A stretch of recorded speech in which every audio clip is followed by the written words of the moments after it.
कहानी अज्ञात पत्र पार्ट 4।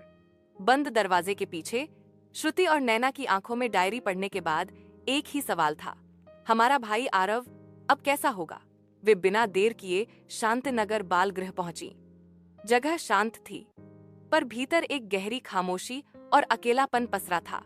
वहां की संचालिका सरला मैम ने पहले तो कुछ बताने से इनकार किया, लेकिन जब श्रुति ने मम्मी की डायरी का पन्ना दिखाया तो सरला जी कुछ देर चुप रहीं और फिर कहा, आरव अब यहाँ नहीं है।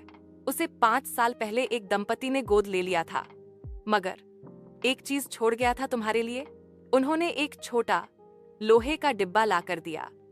उसमें था एक तस्वीर जिसमें तीनों श्रुति, नैना और एक छोटा आरव झूला झूलते थे, और एक चौथा पत्र। अगर ये पत्र तुम तक पहुंचा है तो शायद तुमने मेरी तलाश शुरू कर दी है। मैं नहीं जानता कि मुझे क्यों छोड़ा गया, पर मैं अब जानना चाहता हूँ। मैं दिल्ली में हूँ, पुरानी किताबों की दुकान चलाता हूँ, सपहों की बातें। अगर अब भी तुम मुझे अपनाना चाहो तो आ जाना।